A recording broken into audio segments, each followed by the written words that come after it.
नमस्कार दोस्तों, आप सभी का स्वागत है एक और नई कहानी के साथ। चलिए आज की कहानी को शुरू करते हैं। स्याह अंधेरे में वह संज्ञा शून्य सी बैठी थी।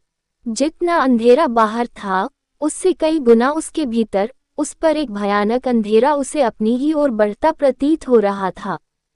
उसे लग रहा था कि उसे और उसके भविष्य को निगलने के लिए यह अंधेरा मुंह फाड़े तैयार है।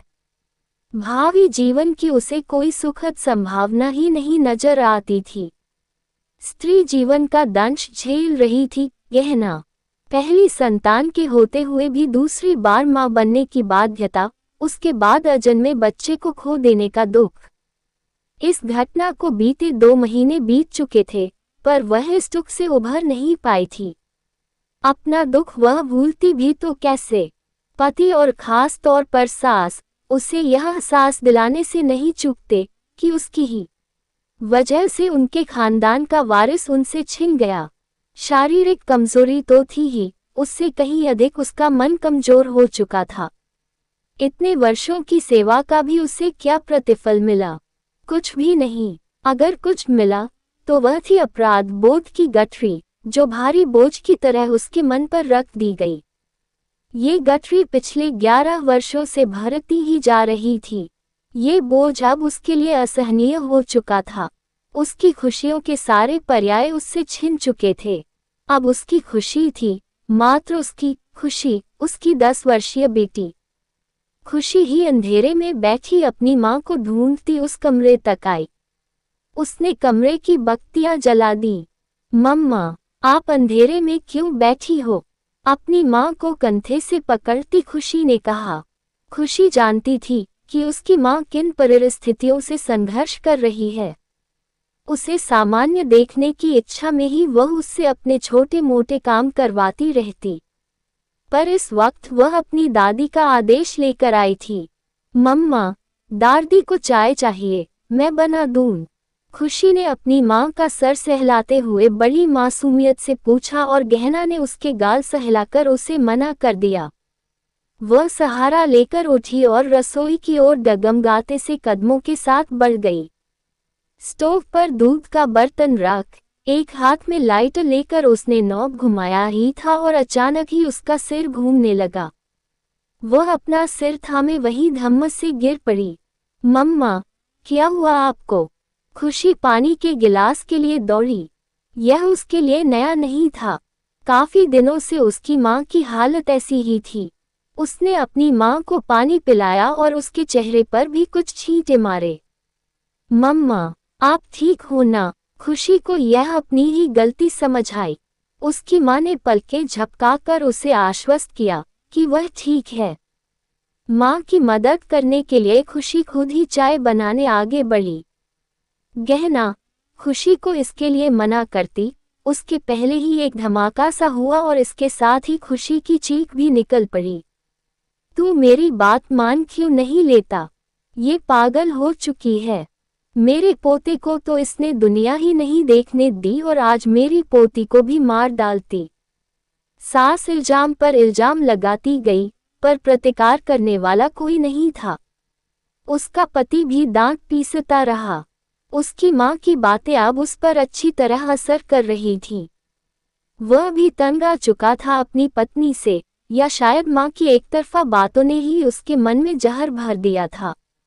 किसी कोने में बैठी वह ये सारे इल्जाम सुन रही थी और अपराध बोध की गठरी के बढ़ते भार को महसूस कर रही थी।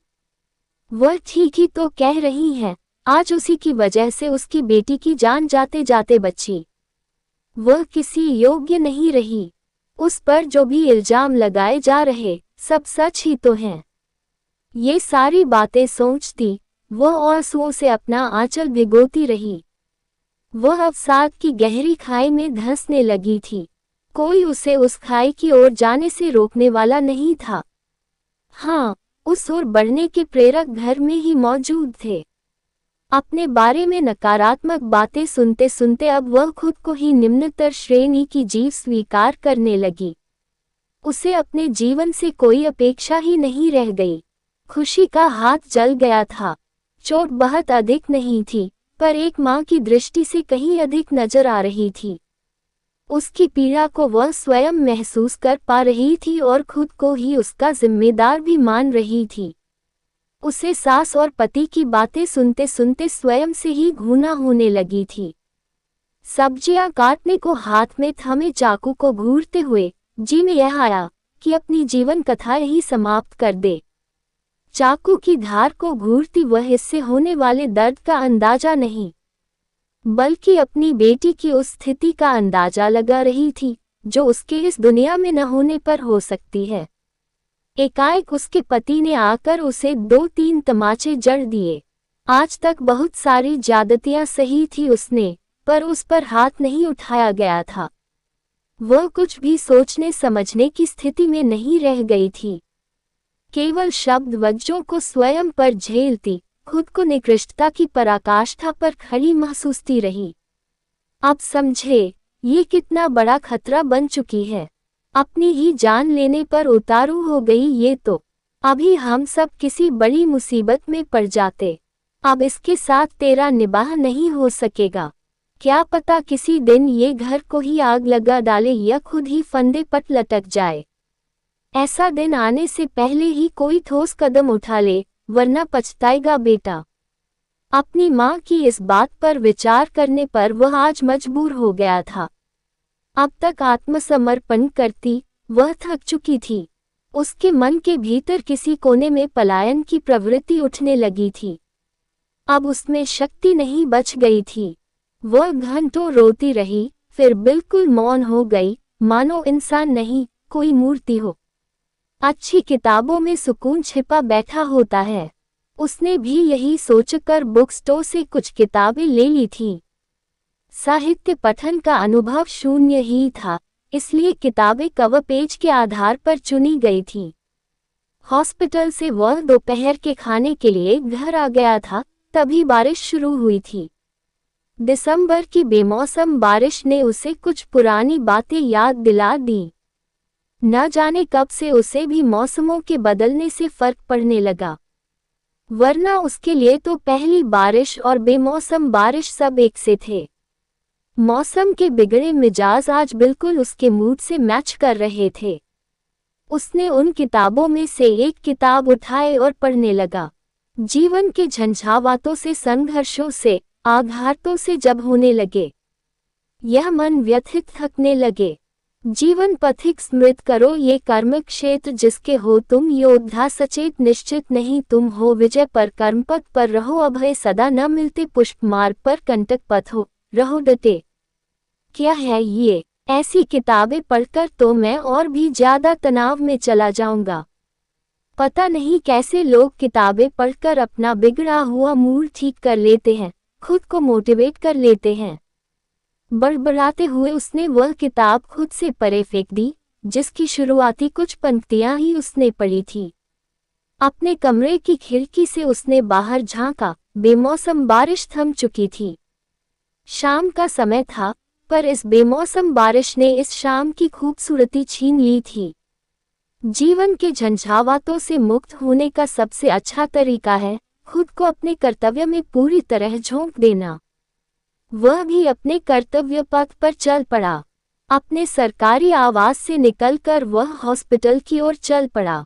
हॉस्पिटल के प्रवेश द्वार से लेकर चारों ओर बारिश में भीगे पेड़ पौधे और घास फूस को भी वह ऐसे निहार रहा था जैसे उन्हें पहली बार देख रहा हो। 1 वर्ष पूर्व ही उसकी नियुक्ति इस सरकारी मानसिक चिकित्सालय के लिए हुई थी। इस 1 वर्ष में उसने उस बदहाल चिकित्सालय की तस्वीर ही बदल डाली थी। पहले तो यह चिकित्सालय एक अदद डॉक्टर के लिए ही तरस रहा था, पर अब यहाँ भरा पूरा स्टाफ भी है। अपने इस कदम के पीछे उसका स्वयं का निर्णय ही था। यदि वह अपने इरादे पर दृढ़ होकर न डटा रहता, तो शायद इस चिकित्सालय का भाग्य कुछ और ही होता। अपने निर्णय का ये प्रतिफल उसे बहुत आत्मिक संतोष देता था। बस इसीलिए वह जब तब इस चिकित्सालय के कोने कोने को जी भरकर निहार लेता था। कुछ मानसिक रोगी यहाँ वहाँ टहल रहे थे। अति गंभीर स्थिति में जो भी मरीज आते, वह उनके पीछे जी जान से जुट जाता। वह अपने हर मरीज और उनके मर्ज से भली भांति परिचित था। उसके अनुरूप ही वह अपने मरीजों के साथ व्यवहार करता। हॉस्पिटल के बाहर घूम रहे हर मरीज का उसने अपने तरीके से हाल चाल जान लिया। अचानक उसकी नज़र चबूतरे पर बैठी एक औरत पर पड़ी। बिखरे बालों से ढंग का आधा चेहरा ही दिखलाई पड़ रहा था उसे। वह किसी मूरत की तरह स्थिर जान पड़ रही थी। अपने हॉस्पिटल के किसी मरीज से वह अब तक अनजान है, ये जानकर उसे क्षोभ हुआ। वह उस महिला के पास गया। उसकी आंखें बिना झपके शून्य पर टिकी हुई थीं। चेहरे पर कोई भाव नहीं थे, मानो खुद को ही भूल चुकी हो। पर उसे यह चेहरा जाना पहचाना लग रहा था। सालों बाद भी उसे यह चेहरा याद करने में बहुत अधिक मशक्कत नहीं करनी पड़ी। जिज्ञासा, खुशी, हैरानी और न जाने कितने ही अलग अलग भाव उस महिला को पहचानने के बाद उसके चेहरे पर आते जाते रहे। गहना, तुम गहना हो ना? निहार ने अपने दिमाग के कोने में छिपी किसी पुरानी स्मृति को खींचकर बाहर निकाला। अपना नाम किसी अजनबी के मुंह से सुनकर उसकी आंखें भी उस ओर जरा सी उठी। गहना, पहचाना मुझे? मैं निहार। कुछ देर तो वह उसे अपलक ही देखती रही, फिर अचानक ही उसके भीतर जैसे कोई हल्की सी हलचल हुई। अब तक निर्भाव से पड़े उसके चेहरे में भी कुछ गहन भाव उभरने लगे। अब उसकी पलकें लगातार झपकने लगी थी और कुछ ही देर में गीली भी होने लगी। गहना, क्या हुआ है तुम्हें? सहानुभूति और स्नेह से पगे इन चंद शब्दों से गहना के भीतर जैसे कोई बांध ही फूट पड़ा। शायद वह ऐसे शब्दों के लिए भी एक अरसे से तरसी थी। उसके मन के सारे विकार उसकी आंखों के रास्ते निर्बाध गति से बहने लगे। निहार ने महसूस किया कि गहना की मानसिक स्थिति बेहद असंतुलित हो चुकी थी। वह बहुत कमजोर मालूम पड़ रही थी। स्टाफ के कुछ लोगों की मदद से वह गहना को वार्ड के भीतर ले गया। कुछ जरूरी दवाएं और इंजेक्शन देने के बाद गहना सो चुकी थी। सवाल तो उसके मन में ढेर सारे थे जो उसे गहना से पूछने थे, पर उसे इंतजार करना ही था जब तक गहना कुछ मानसिक स्थिरता न प्राप्त कर ले। स्टाफ नर्स से यह जानकारी मिली कि हाल ही में आए डॉक्टर शशांक ने गहना का केस अपने हाथ में लिया था, जो अस्पताल में कम और अपने निजी क्लिनिक में ज्यादा पाए जाते थे। वह पूरी तरह तैयार था डॉक्टर शशांक की खबर लेने के लिए, पर उसने अपने धैर्य का परिचय देते हुए खुद को रोक लिया। पहले वह गहना की वास्तविक मानसिक स्थिति का पूर्ण जायजा ले लेना चाहता था और इसके लिए उसे समय भी तो चाहिए था। देर रात तक निहार गहना के बारे में ही सोचता रहा। आखिर क्या हुआ गहना के साथ? गहना की स्थिति इतनी भी बुरी नहीं है कि उसे अस्पताल में दाखिल कर परिजनों को भाग जाना पड़े। क्यों गहना के साथ उसका कोई अपना नहीं है? ये सारे सवाल निहार को परेशान कर रहे थे। उसे गहना की पुरानी छवि याद हो आई। वही तो थी जिसके रहते वह कक्षा में अव्वल दर्जे से चूक जाता था। कम उम्र में भी कितनी गंभीर मालूम पड़ती थी वह। मुस्कुराहट तो उसके होठों तक आते आते रह जाती थी, पर वह मुस्कुराहट ठंड में खिली धूप सी प्रतीत होती थी। अक्सर गहना उसकी जिज्ञासा का केंद्र रहा करती थी। वह गहना से कभी इस तरह भी मिलेगा, इसकी उम्मीद भी उसे नहीं थी। गहना की इस स्थिति का कारण चाहे जो भी रहा हो, निहार को फिलहाल एक नया मकसद मिल गया था। जीने के लिए सबसे जरूरी यही तो है कि हमारे पास कोई मकसद हो। एक बड़ा ही सुहाना सा मौसम था। दिसंबर की ढलती शाम और ठंडक नामात्र। बादलों ने मौसम का मिजाज जरा बदल दिया था। वैसे कुछ खास खूबसूरती नहीं थी इस शाम में, पर उन दोनों ने एक दूसरे का हाथ थाम लिया था और इस पहले प्रेम स्पर्श ने उनके मन में अनुराग लबालब भर दिया था। वह खुद को रोक नहीं पाई थी उसके निकट जाने से। अपनी हृद उन दोनों को पता थी जो उन्होंने नहीं लांघी। उस पहले स्पर्श के साथ ही उन दोनों ने मन ही मन प्रण कर लिया था एक दूसरे का साथ जीवन भर निभाने का।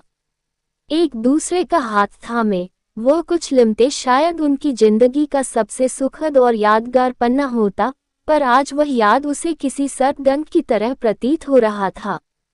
वही याद विषाक्त होकर उसके जीवन में घुल रही थी। अपने दोनों हाथों से अपने घुटनों को लपेटे वह शून्य पर ही ताक रही थी। उसी कमरे के दरवाजे के बाहर से झांकता वह किशोरवय लड़का अपनी बड़ी बहन की मनोस्थिति को समझने का प्रयास कर रहा था। पिछले कई दिनों से वह उसे यूं ही गुमसुम नजर आ रही थी, पर आज उसके इर्द गिर्द जो नीरवता पसरी हुई थी, वह उसे किसी आगामी तूफान का अंदेशा करा रही थी।